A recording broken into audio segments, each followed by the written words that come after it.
Assalamualaikum warahmatullahi wabarakatuh. Nama saya Jana Waraga Pentengo. Saya dari kelas 2 MPIB jurusan Manajemen Pendidikan Islam. Di sini saya diberikan tugas oleh dosen untuk meresensi buku.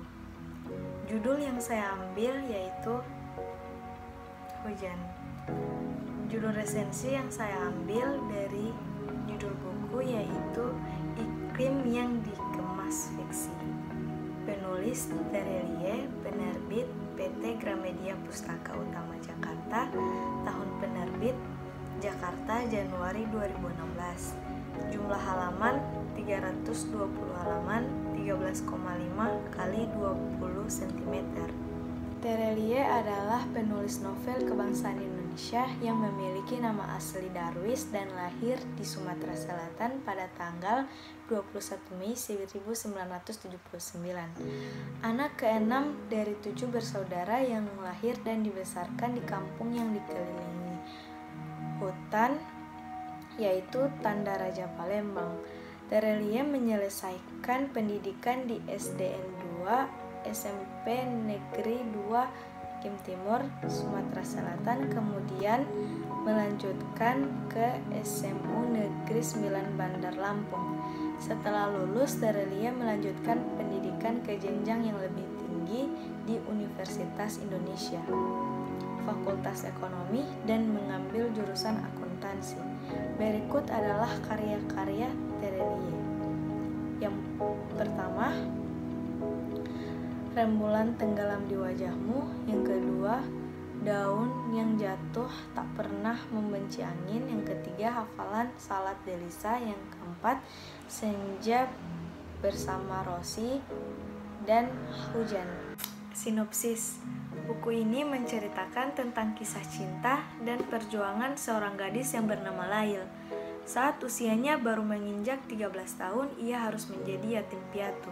Pada hari pertama ia sekolah, bencana gunung meletus dan gempa telah menghancurkan kota dan tempat tinggalnya, dan ibu dan ayahnya meninggal pada saat bencana tersebut. Beruntung, ia diselamatkan oleh seorang anak berusia 15 tahun yang bernama Esok. Selama 1 tahun, Lail dan Esok tinggal di pengungsian. Tapi pada suatu saat pemerintah mengumumkan bahwa tempat pengungsian mereka akan ditutup. Hal itu membuat mereka berdua terpisah. Lail tinggal di panti sosial, sedangkan Esok diadopsi oleh salah satu keluarga. Lail pun mendapat teman sekamarnya yang bernama Maryam. Terkadang Lail rindu pada Esok sehingga mereka memiliki jadwal pertemuan yang rutin, hanya sebulan sekali.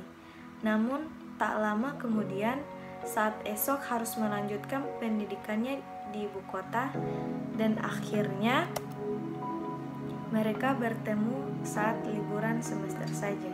Lail dan Maryam mendaftarkan diri di organisasi relawan dan mereka merupakan relawan termuda. Mereka juga mengukir prestasi, salah satunya adalah mereka ditempatkan di sektor 2, di mana terdapat 2 kota kembar, yaitu di Hulu dan Lihir. Kesibukan Lail mampu mengalihkan rindunya kepada Esok. Sayangnya mereka semakin jarang bertemu. Mereka hanya dapat bertemu setahun sekali, itu pun kalau Esok tidak sibuk.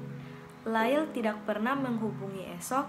Dia kadang bertanya kabar Esok pada ibunya, dan Esok pun demikian. Singkat cerita, ternyata Esok tengah mengerjakan sebuah kapal luar angkasa yang akan membawa penduduk bumi ke luar angkasa untuk menghindari bencana yang lebih besar dari gunung meletus. Kecerdasan Esok membuat terlibat dalam proyek ini. Penduduk yang dapat pergi meninggalkan bumi juga tidak semua. Mereka dipilih secara acak. Sayangnya Esok memiliki 2 tiket dalam kapal tersebut. Suatu ketika,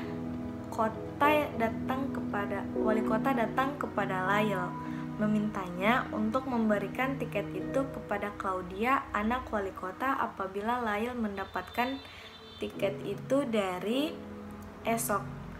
Terjadi kesalahpahaman dalam hal ini. Lail tumbuh dewasa dan ia seperti mengerti dengan perasaannya. Lail membutuhkan kepastian esok. Satu hari sebelum pengumuman resmi dari pemerintah, Lail sama sekali belum mendapatkan kabar dari esok. Perasaannya kalut sehingga detik-detik menjelang penerbangan kapal, Lail justru memutuskan untuk masuk ke ruangan modifikasi ingatan.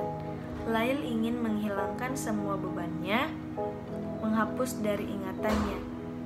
Esok yang ternyata tengah menjalani proses pemindahan data hingga tak bisa menghubungi Lail, tak dapat dihentikan proses operasi itu, sekalipun ia telah membuat banyak teknologi canggih di seluruh dunia.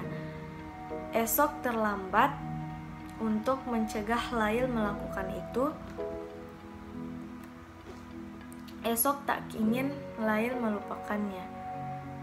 Namun pada detik-detik terakhir sebelum alat modifikasi itu bekerja, Lail memutuskan untuk memeluk erat semua kenangan menyakitinya.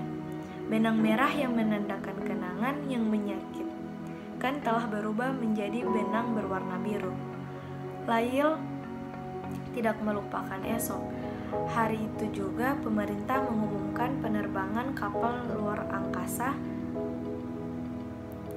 Lail dan esok tetap tinggal di bumi bersama-sama. 1 bulan kemudian mereka menikah. Elijah, fasilisator Lail di ruangan operasi, mengerti bahwa bukan melupakan yang jadi masalahnya, tapi menerima. Barang siapa yang bisa menerima, maka dia akan bisa melupakan, hidup bahagia. Tetapi jika tidak bisa menerima, dia tak akan pernah bisa melupakan. Kelebihan pada novel ini yaitu novel ini sangat menarik. Cerita di dalamnya mempunyai plot twist yang di luar dugaan yang membuat pembaca larut dan penasaran untuk membacanya. Isi novel ini mudah dipahami oleh pembaca karena bahasa yang digunakan adalah bahasa yang sederhana sehingga pesan yang ada di dalam novel ini bisa diterima. Dan kelemahan pada novel ini, dalam novel Hujan, Terelia tidak menempatkan para tokoh di dalam untuk berdoa dan beribadah. Tidak ada satupun bahasa agama di dalam novel ini. Penggunaan bahasa dalam novel, isi novel ini mudah dipahami oleh